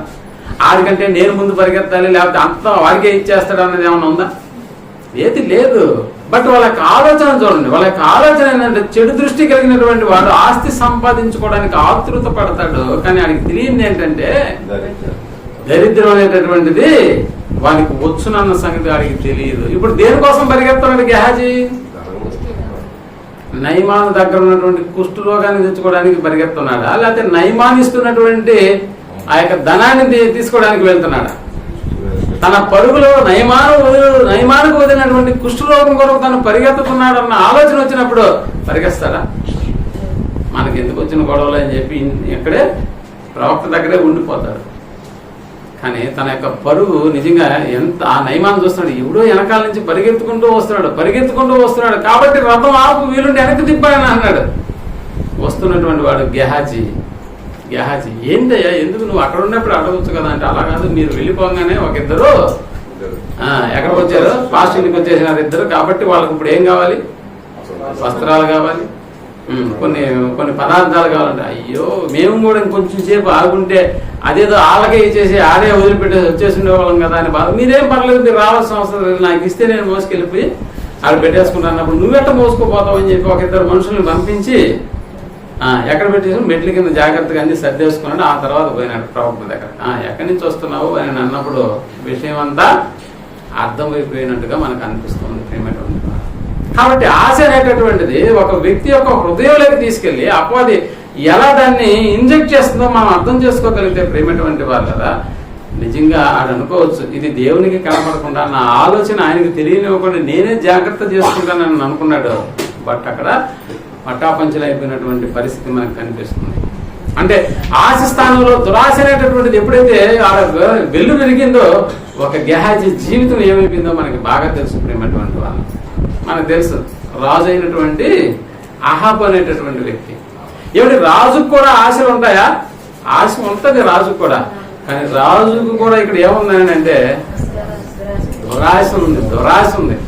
ఏమిటి రాజు తలుచుకుంటే ఏమైనా తక్కువ దెబ్బలకి అన్నట్లుగా, రాజు తలుచుకుంటే ఆడి పట్టణం అంతా వాడిదైపోతుంది. ఈ సంగతి మనకు బాగా తెలుసు. కానీ ఇతని కన్ను దేని మీద పడింది? నాబోతు ద్రాక్ష తోట తన రాజనగరికి ఆనుకొని ఉన్నటువంటి ఆ రాజు యొక్క ఆ ద్రాక్ష తోట మీద పడింది. ఏమన్నా అవసరమా? ఇప్పుడు రాజుకి ఎంతో పెద్ద రాజ్యం ఉంది, ఆ నాబోతు ద్రాక్ష తోట మాత్రమే కావాలా వాడికి? అంతే, అలిగి ఏడ పడుకున్నాడు, పోయి మనసం ఎక్కేసి కొనుక్కున్నాడు. మీరు ఆలోచన చేయండి. ఆ నిజంగా ఆశ, అత్యాశ అంటే దురాశ అనేటటువంటి ఆడికి అవసరమా? ఊరికి అనుకున్నాం మనం. ఆడు అసలే రాజు. ఆ రాజు అనేటువంటి ఏం ద్రాక్ష తోట, దాంట్లో కూరగాయలు పండించుకోవాలంటాడు. అవసరమా అసలు? కూరగాయలకి వీడికి ఏమైనా సంబంధమా? ఇది ఏ కూర కావాలంటే ఆ కూర తీసుకొచ్చి వండి పెట్టే వాళ్ళు ఉన్నారు తన అంతఃపురంలో. ఆడికి అవసరం అసలు లేదు. ప్రేమటువంటి వారు అంటే రాజైనా కూడా వదిలిపెట్టడా అపవాది? రాజైనా కూడా వదిలిపెట్టడు. అన్న ఒక ఆపు మాత్రమే కాదు, మన రక్షకుడు మన ప్రభు అయినటువంటి యేసు ప్రభువు వారిని ఏమైనా వదిలేడా? ఎక్కడా వదలలేదు ప్రేమ. కాబట్టి యేసు ప్రభువు వారిని కూడా ఎత్తైన కొండ శిఖరానికి తీసుకెళ్లి చూపించి, ఇదంతా ఒక్క క్షణంలో చూపించేసి, నువ్వు నాకు మొక్కితే ఇదంతా నీకే రాసిచ్చేస్తాను అన్నట్టుగా ఉంది. మొత్తం రాసిచ్చేస్తారంట, ఇదంతా నీదే. అంటే మన రక్షకుడు అయినటువంటి యేసు ప్రభుల వారి దగ్గరకు కూడా వచ్చి ఏం ఆశ చూపిస్తున్నాడో మీకు అర్థమవుతుంది. ఆ ఆశను సైతము ఇప్పుడు యేసు ప్రభుల వారు ఎలా తిప్పికొట్టాడు. అందుకనే ఇక్కడి నుంచి దూకి చచ్చిపోవయ్యా, నువ్వు నిజంగా దేవుడు కుమారుడు అయితే కదా, నీకు నీ పాదాలకు రాయి తగలకుండా దేవుడు ఏం చేస్తాడు? దేవదూతలను బట్టి నిన్ను లేపుతాడు కదా. అంటే చూసారా, మనం మన సునీల్ అన్న గారి మీటింగ్కి వెళ్ళినప్పుడు చాలా అద్భుతమైనటువంటి విషయాలు విన్నాం. నిజంగా అపవాది అనేటటువంటి వాడు మన యొక్క హృదయ తలంపుల్లోకి వచ్చినప్పుడల్లా ఆడికి వ్యతిరేకంగా మనం మాట్లాడవలసింది ఏంటంటే దేవుని మాటలు. అందుకని యేసు ప్రభువు వారి దగ్గరకు అపవాది వచ్చినప్పుడు కూడా ఆడు ఏ ప్రశ్న అయితే వేస్తాడో దానికి వ్యతిరేకంగా యేసు ప్రభువు వారు మాట్లాడినటువంటి మాటలు కూడా దైవ వాక్యాలు. కాబట్టి మరేదైనా డైలాగ్ ఉంది అక్కడ అంటే, ఎప్పుడైతే దేవుని వాక్యంతో సమాధానం చెప్పడానికి యేసు ప్రభువు వారు ఇష్టపడ్డాడో ఇక ఆ తర్వాత అతను మాట్లాడడం అనేది తగ్గిపోయిందన్న సంగతి. అందుకనే ఇక్కడ ఈ ఆహపు రాజు భార్య వచ్చి అడిగింది, ఏంటి నువ్వేం తినము మొడ తీసుకొని పడుకుండావు, ఏంటి ప్రాబ్లము? ద్రాక్ష తోట చూపించాడు. ఈ ద్రాక్ష తోట, ఆ ద్రాక్ష తోట కావాలంటే అది అడిగినావా? అది ఇవ్వలేదు. అదేదో నా పితరుల కష్టార్జితం, మా తాతలు ముత్తాతలు దాన్ని పెద్ద పెద్ద మాటలు మాట్లాడుతున్నాను, అందుకని అది మాట్లాడే మాటలకు భయపడి వచ్చేసినాను. నువ్వు గమ్మే ఉండు, నువ్వేంది అట్లా కొనుక్కుంటున్నావు లేదని చెప్పి ఇద్దరు పనికి మాలిన సాక్షులను తీసుకొచ్చి ఏం పెట్టింది? సాక్ష్యం చెప్పి పనికి మాలిన వాళ్ళని సాక్షులుగా పెట్టేసింది. ఆ రాళ్లతో కొట్టి నిజంగా రాజు ఏం చేసినా చెల్లుతుందా? ఆ టయానికి చెల్లుతుంది. కానీ ఆ తర్వాత పరిస్థితి ఏం జరిగిందో మనకు బాగా తెలుసు. అంటే ఆహాబు, యెజబెల్ ఇద్దరు కూడా ఏమైపోయినారు? మరణించారు. ప్రియమైనటువంటి వాళ్ళు మరణించారు. అందుకనే భూమిని ఆక్రమించారు, కానీ ఆ భూమిని అనుభవించడానికి వాళ్ళకి ఆయుష్ లేకుండా పోయింది. అందుకని ప్రియమైనటువంటి వాళ్ళ దురాశ అనేటటువంటిది ప్రాణాలను కూడా తీసేస్తుందనంటే అవును, మనకు తెలుసు. క్రొత్త నిబంధనలో మన రక్షకుడు అయినటువంటి యేసు ప్రభుల వారి యొక్క శిష్యుడిగా చేసినటువంటి యూదా ఇస్కరియోతు జీవితం కూడా మనకు బాగా తెలుసు. యూదా ఇస్కరియోతు రాస్తూ నిజంగా ఆయన శిష్యులతో ఒక ఇంటికి వెళ్ళినప్పుడు ఆ ఇంట్లో ఒక ఆవిడ వచ్చి అట్ట జటమాంసి అత్తర్ని తీసుకెళ్ళి ఆయన పాదాలు నిజంగా కడుగుతున్నప్పుడు ఆ ఇల్లంతా ఒక అత్తర్ సువాసనతో ఎండిపోయింది. ఏమంటే మన ఊరికే చిన్న అత్తర్ అట్లా స్ప్రే చేసుకొని వస్తేనే పక్కన వాళ్ళు ముక్కులు పూసుకొని కూర్చుంటారు. ఏంద్ర అబ్బాయి ఇది చెమట వాసన లేకపోతే సెంటు వాసన అర్థంగా. కానీ ఒక అత్తరు బుడ్డి అత్త జటమాంసి అత్తర్ అని అంటే ఆ అత్తర్లో చాలా విలువైనటువంటిది. ఒక డబ్బా పగలు కొట్టి నేల పడిపోతే ఎలా ఉంటుందో మీకు తెలుసా? ఎంతటి విలువైనటువంటి అచ్చ జటమాంసి అనేటటువంటి అత్తరు ఆ ప్రదేశం అంతా నిండిపోయింది. అందుకని యూదా ఇస్కరియోతు వచ్చేసి ఆ వాసన పీల్చా అన్నాడు. అట్లే ఎవరు అసలు ఈ పని చేసింది? దీన్ని తీసుకెళ్లి బజార్లో అమ్మేసి పేదలకు అది ఇవ్వచ్చు కదా అన్నాడు. దేన్ని బట్టి ఇవ్వచ్చు అన్నాడు? పేదల మీద ఆశ కలిగా తన దగ్గర డబ్బు సంచి ఉంది అంటే ఇది పేదలకు అమ్మేసి దాన్ని తీసుకొచ్చి ఇప్పుడు డబ్బు సంచిలో వేస్తాడు. ఆ సంచిలో పడిందల్లా తన భూమి ఖాతాలోకి వెళ్ళిపోతుంది. కాబట్టి పేదల మీద ఇక్కడ ధ్యాసుని కాదు, పేదల మీద శ్రద్ధ ఉండి కాదు ప్రియమైనటువంటి వాళ్ళ. ఒకసారి 13వ అధ్యాయము యోహాను రాసిన సువార్త ఈ సందర్భాన్ని మనం ఆలోచన చేసినప్పుడు యోహాను సువార్త 13వ అధ్యాయం మొదటి వచనం నుంచి మనం ఆలోచించగలిగితే, తాను ఈ లోకము నుండి తండ్రి యొద్దకు వెళ్ళవలసిన గడియ వచ్చునని యేసు పస్కా పండుగ ముందే ఎరిగిన వాడై లోకములను తన వారిని ప్రేమించి వారిని అంతం వరకు ప్రేమించను. వారు భోజనము చేయుచుండగా ఆయన అప్పగింపవలనని సీమోను కుమారుడు ఇస్కరియోతు యోధా హృదయములో అపవాది ఇంతకు ముందే ఆలోచన పుట్టించి కనుక యోధా, నీకు ఏది ఇప్పుడు ముఖ్యం? యేసుని నమ్ముకోవడమా, యేసును అమ్ముకోవడమా? రెండు ప్రశ్నలు వేసిందండి. ఒకటి అమ్ముకుంటావా, రెండు నమ్ముకుంటావా? ఇప్పుడు దాకా నమ్ముకున్నావు. నీ సంచి ఏమన్నా నిండిందా? సంచి కూడా మళ్ళీ నువ్వే, దానికి ట్రెజరర్ నువ్వే. ఏమైనా వచ్చిందా నీ జోబులోకి? ఏమన్నా సంచిలోకి వస్తున్నా దానంటే వెళ్ళిపోతుంది, సంచిలోకి వస్తున్నా దానంటే వెళ్ళిపోతుంది. నీకంటే ఏదైనా ఉందా? కాబట్టి ఇప్పుడు యేసుని నమ్ముకుంటే నీ దాకా వస్తుంది, మళ్ళీ నీ చేతులతో ఇంకోటికి వాసిన పరిస్థితి ఏర్పడుతుంది. అంతేనా? నిజంగా పన్ను కట్టమని అడగడానికి వచ్చినటువంటి వాళ్ళు యేసుప్రభువు వారు యోధా ఇస్కరియోతు వైపు చూపించారా? ఎందుకంటే ఆయన ట్రెజరర్. యోధా సంచిలో ఎంత ఉందో చూసి వాళ్ళకి ఇచ్చి పంపించిన ఆయన అన్నాడా? అంటే తన పన్ను కట్టడానికి కూడా యోధా వైపు చూడలేదు ప్రియమైనటువంటి వాళ్ళు యేసుప్రభువు వారు. ఎవరు చూసే? పేతురు. ఏం పని చేసేవాడు ఇంతకు ముందు? అయ్యా చేపలు పో, గాలం ఎత్తుకొని పో ఒకటి అన్నాడు. గాలం ఎత్తుకొని పోయి అక్కడ ఆ పడినటువంటి చేప కడుపులో ఏముంటది? శక్తులు ఉంటుంది. నీ కొరకు నా కొరకు దాన్ని కట్టించన్నాడే తప్ప ఈ ట్రెజరీలో పడినటువంటి దాన్ని తీసుకెళ్లి వాళ్ళ కట్టమని యోధా ఇస్కరియోతుకి యేసుప్రభువు చెప్పలేదు ప్రేమటువంటి వాళ్ళ. కాబట్టి ఇక్కడ యోధా ఇస్కరియోతు యొక్క మనస్సు ఎలా ఉందో మనం అర్థం చేసుకుంటే, అపవాది ఎలా ప్రేరేపించింది వాడిని? యోధా అమ్ముకో, యోధా నమ్ముకోవద్దు, యేసును నమ్ముకోవద్దు, యేసును అమ్ముకో. యేసును నమ్ముకుంటే డబ్బు రాదు, యేసును నమ్ముకుంటే నిత్య జీవం వస్తుంది. అది మనకు తెలియదు, ఎప్పుడు వస్తుందో అసలు వస్తుందో రాదో కూడా మనకు తెలియదు. బట్ అమ్ముకుంటే ఇప్పుడు ఏమొస్తుంది? అమ్ముకుంటే ఇప్పుడు వెంటనే నీ చేతిలో పడిపోతాయి. అమ్ముకుంటే నీ చేతిలో వెంటనే పడిపోతాయి. మీరు బాగా గమనించండి. ఎప్పుడైనా ఆ బళ్ళు కొనుక్కోవడానికి వెళ్తాం, బైక్లు లేకపోతే ఏదైనా ఇళ్ల స్థలాలు కొనుక్కునే దానికి పోతాం. నిజంగా వాళ్ళ యొక్క మనస్సు కొద్దిగా మనం అడిగిన రేటుకి వాళ్ళు ఇవ్వాలి అని అంటే వాళ్ళ ముందు మనం ఏం పెట్టాలంటే డబ్బు తీసుకొచ్చి పర్చేస్ చేయాలి. చెప్పండి, ఆడు చెప్పేది 18 లక్షలు ఇల్లు స్థలం. మనం ఎంత కొనాలనుకున్నాము? 14 అనుకున్నాం. 18 4 లక్షలు తగ్గించాడు. ఇప్పుడు ఈ 14 లక్షలు తీసుకెళ్ళి ఆడి ముందు పేరు చేసింది. ఆడి ముందు కాదు, ఒక టేబుల్ మీద పేరు చేసి చెప్పండి మీరు ఎంత అని చెప్పారు? 18. నా దగ్గర 12 లక్షలు 15 లక్షలు అని క్యాష్ పెట్టేసింది వాడి దగ్గర. మనసు మార్చకపోతే అప్పుడు అది మనసు మారకపోతే అప్పుడు అడగండి. ఎందుకంటే కళ్ళ ముందు అంత డబ్బు చూసాడు అనుకోండి, ఏమైపోతాడు? 18 లక్షల ఎందుకు కళ్ళ ముందు ఎంత ఉన్నప్పుడు 14 లక్షలు. అంటే ఆ 4 లక్షలు పోయినా పర్లేదు, ఆల్రెడీ కళ్ళ ముందు ఉన్న డబ్బు తీసుకుని ఈ దాన్ని నువ్వు తీసుకెళ్ళిపో అని చెప్పండి. అంతే, ఆ డబ్బు కళ్ళ ముందు పెట్టేసి. యోధా ఇస్కరియోతు కూడా అదే. నువ్వు అమ్ముకుంటే నీ జేబులో వెంటనే 30 వెండి నాణేలు వస్తాయి. కానీ నువ్వు నమ్ముకుంటే అది కూడా నిత్య జీవం అంట. అసలు వసతో రాదో కూడా మనకు తెలియదు. తెలియనటువంటి దానికోసం నువ్వెందుకు ఆరాటపడతావు? తెలిసిన దాని కొరకే నువ్వేం చేయాలి? ఇప్పుడు ఆయన నమ్మేసి 30 వెండి నాణ్యాలు, ఇది నీ డబ్బు. ఇంతకుముందు డబ్బు సంచి నీలో ఉంది, కానీ నీ సంచిలోకి వచ్చి పడిందల్లా నీ జేబులోకి వస్తుందా రాదన్న డౌట్ నీకు ఇప్పుడు అవసరం. ఇప్పుడు డైరెక్ట్ గా ఆ సంచిలోకి పోవవి నీ జేబులోకి వస్తాయి.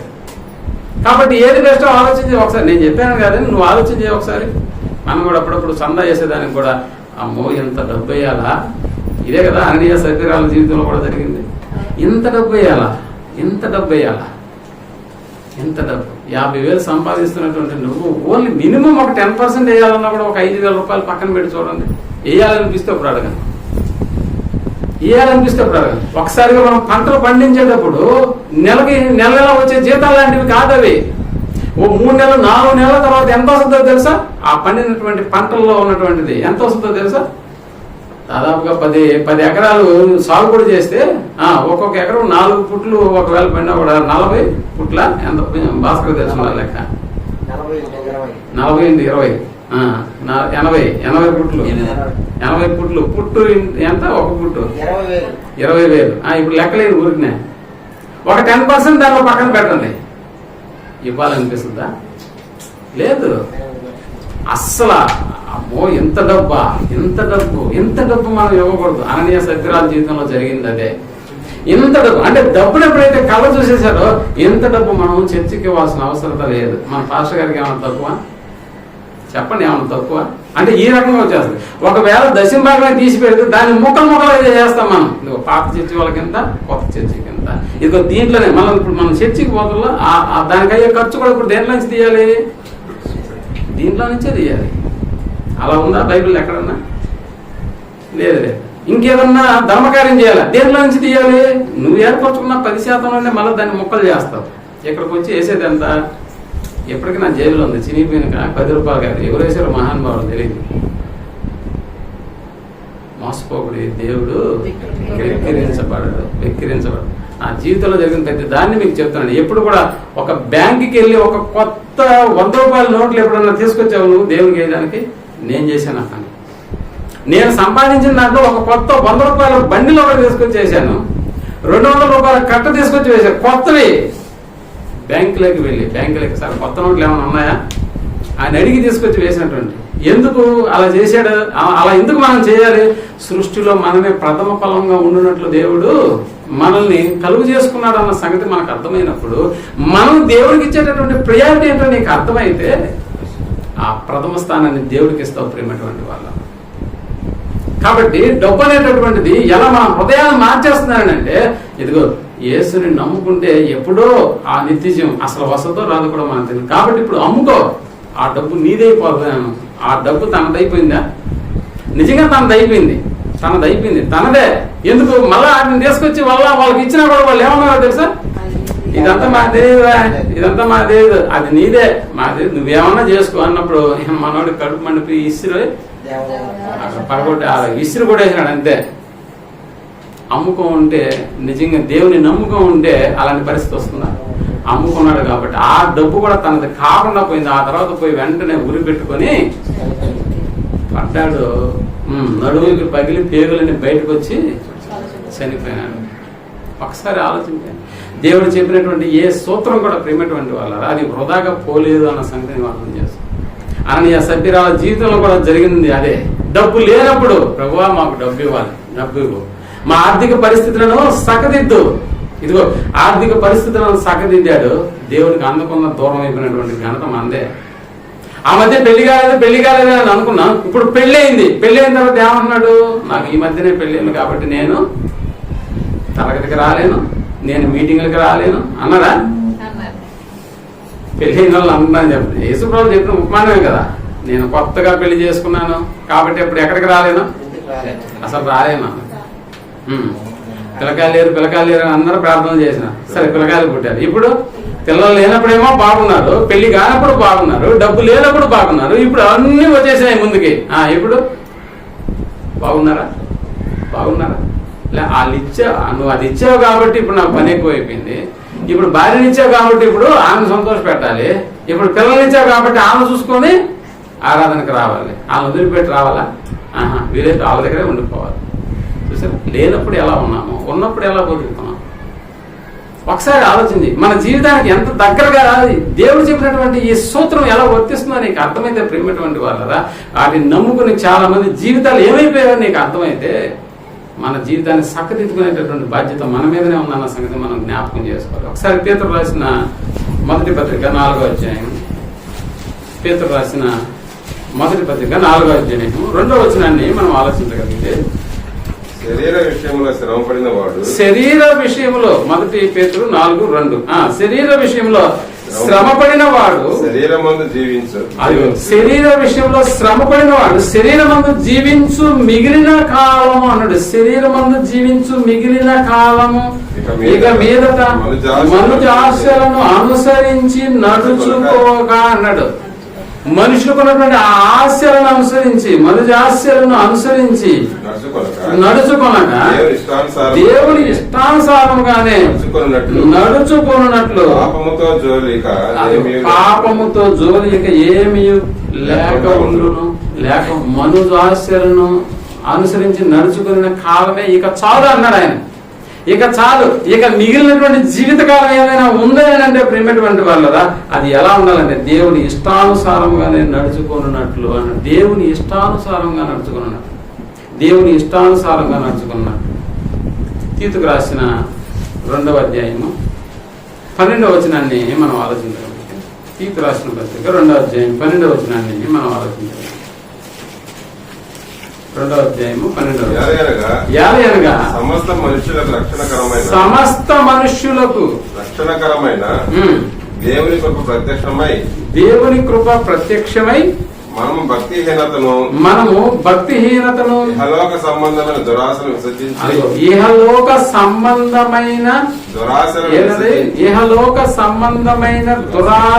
అన్నాడు. దురాశలు, ఆశలు కాదు, ఇహలోక సంబంధమైన దురాశలను విసర్జించి శుభప్రదమైన నిరీక్షణ నిమిత్తము అనగా మహాదేవుడును మన రక్షకుడైన యేసుక్రీస్తు మహిమ యొక్క ప్రత్యక్షత వరకు ఎదురు చూచుచు ఈ లోకంలో స్వస్థ బుద్ధితోను నీతితోను భక్తితోను బ్రతుకుచుండవలననే మనకు బోధించుచు ఉన్నది. అందుకని ప్రేమటువంటి వాళ్ళరా, ఇప్పటి వరకు బ్రతికినటువంటి బ్రతుకు చాలు మనము. కానీ ఇక నుంచైనా కూడా మన జీవితాలు ఎలా ఉండాలి అని అంటే, మనుష్య ఆశలను అనుసరించి నడుచుకోకుండా ఈ లోక సంబంధమైనటువంటి దురాశల విషయంలో మనం ఎప్పుడు విసర్జించబడినటువంటి వాళ్ళమై దేవుని ఇష్టానుసారంగా బ్రతకడానికి ఒక నిర్ణయాలు తీసుకుంటే దేవుడు మన జీవితాలను ఎంతో ఫలవంతమైనటువంటి జీవితాలుగా మార్చే కార్యక్రమం అయింది. బ్రతికే బ్రతుకు మన ఎలాంటి నిరీక్షణ కలిగిన ఇలాంటి బ్రతుకును బ్రతకడానికి ఇష్టపడుతున్నాం ఒక్కసారి ఆలోచించి. అపవాది మన జీవితాల్లో తొంగి చూసి ఇదిగో దురాశల వైపు మళ్లించకుండా ఉండేటటువంటి ప్రతి బ్రతుకు దేవుని ఇష్టానుసారంగా జీవించడానికి ఇష్టపడితే దానివల్ల వచ్చేటటువంటిది నిత్య జీవం అన్న సంగతి మనం జ్ఞాపకం పెట్టుకొని ఈ లోకానికి సంబంధించినటువంటి మనుషాశల ఆ జోలికి మనం పోకుండా ప్రేమటువంటి వాళ్ళ మనం ఎప్పుడు కూడా ఎలా నేర్చుకుంటూ ఈ జీవితాన్ని బ్రతకాలని పౌలు గారు కూడా చెప్తున్నాడు. ఒకసారి మనం ఫిలిప్పీలకు రాసిన పత్రిక 4వ అధ్యాయం 12వ వచనాన్ని మనం ఆలోచించగలిగితే, ఫిలిప్పీలకు రాసిన పత్రిక 4వ అధ్యాయం 12వ వచనాన్ని మనం ఆలోచించగలిగితే, అదో ఎలాంటి మాట నేను ఎంతటి దీనస్థితిలో ఉన్నానో నాకు తెలుసు, కానీ ఆ స్థితిలో కూడా నేను ఎలా ఉండాలో నాకు తెలుసు. సంపన్న స్థితిలో ఉండ కూడా నాకు తెలుసు. ప్రతి విషయములోను అన్ని కార్యములలోను కడుపు నిండి ఉండుటకును ఆకలి కొని ఉండుటకును సమృద్ధి కలిగి ఉండుటను లేమిలో ఉండుటకును నేర్చుకుని ఉన్నాను. అదిగో లేమిలో ఉండుటకు కూడా నేనేం చేస్తున్నాను, నేర్చుకుని ఉన్నాను. నన్ను బలపరుచు వాని అంటే నేను సమస్తమును అంటే నాకున్నటువంటి స్థితి, నేను ఏ స్థితిలో ఉన్నా కూడా ఆ స్థితిని బట్టి దేవుడిని నేను కొనియాడేటటువంటి పరిస్థితి ఉండదు తప్ప ఆయన దూషించే పరిస్థితి ఉండదు అని మాట్లాడుతున్నాడు ప్రేమటువంటి. అంటే దేవుడు అనుగ్రహించేటటువంటి ఈ జీవితం ఎలా ఆలోచన చేస్తే ఇది ఫలవంతమైనదిగా ఉంటుందండి. ఈ లోకానికి నువ్వు ఏది తీసుకురాలేదు, ఇక్కడి నుంచి పోయేటప్పుడు కూడా ఏది తీసుకుని వెళ్ళవు అన్న సంగతి నీకు అర్థమైతే ఈ దురాశలను అనుసరించి జీవించేటటువంటి బ్రతుకు మన కాదన్న సంగతి మనం ఎరిగినప్పుడు పాపము జోలికి ఇంకా పోయేటటువంటి పరిస్థితి ఉండదు. అందుకని ఒకవేళ పాపము జోలికి పోతే అది నేను ఏం చేస్తానంటే ఆ పాపాన్ని కొద్దిగా నీళ్లు పోసి ఎలాగైతే ఒక చెట్టును పెంచుతామో అది పెరిగి ఎలాంటి ఫలాలు అయితే నీకు ఇస్తుందో అలాగే పాపం అనేటటువంటి చిన్న దురాశ ఏం చేస్తున్నానంటే అది పరిపక్వమై మన జీవితాల్లోకి మరణాన్ని అనేటటువంటి దాన్ని తీసుకొచ్చి ముందు నిలబడి. కాబట్టి ప్రేమటువంటి వాళ్ళరా, మన జీవితం ఏదో ఆషామాషి వ్యవహారంతో కూడుకున్నటువంటిది కాదు. దీని వెనకాల దేవుని యొక్క కష్టం ఎంతో ఉందన్న సంగతిని మనం గ్రహించుకుని దేవుని ఇష్టానుసారంగా ఆ బ్రతుకును బ్రతకడానికి మిగిలిన జీవిత కాలాన్ని మనం దాని కొరకు ఖర్చు పెట్టగలిగితే ఆ రాబోయే ఉన్నతమైనటువంటి లోకం మనదే అన్న సంగతి మనం జ్ఞాపకం చేసుకుని ఈ మాటలు మన హృదయాల్లో ఉంచుకుని అలా జీవించడానికి మనం ఇష్టపడితే తండ్రి దేవుడు మన జీవితాలను తృప్తిపరుస్తాడన్న సంగతిని మరొకసారి జ్ఞాపకం చేసుకుని మిమ్మల్ని హెచ్చరిస్తూ నన్ను నేను కూడా హెచ్చరించుకుంటూ ఈ మాటలు ముగిస్తున్నాను. ప్రార్థన చేసుకున్నాను. ప్రేమ కలిగిన మా గొప్ప తండ్రి, మనకు ఉన్నతమైనటువంటి మీ మాటల యొక్క సంపాదన మేమైనా మా జీవితాల్లో వాటిని మేము అమలు చేసుకోవడానికి అలా బ్రతకడానికి ఒక చక్కటి నిర్ణయాలను మేము తీసుకోవడానికి మీరు అనుగ్రహించినటువంటి మాటలను బట్టి మీ కృతజ్ఞతలు తెలుస్తూ మా హృదయాల్లో వాటిని బదిలిపరుచుకుంది అలా ప్రవర్తించేటటువంటి భాగ్యాన్ని నాకు మాకు మేము దయచేయమని కోరుకుంటూ ఈ ప్రార్థనను మా రక్షకుడును మీ ప్రియకుమారైనటువంటి యేసు ప్రభువు వారి నామంలో ప్రార్థించి అడిగి వేడుకొంచున్నాం తండ్రి. ఆమేన్. ఆమేన్.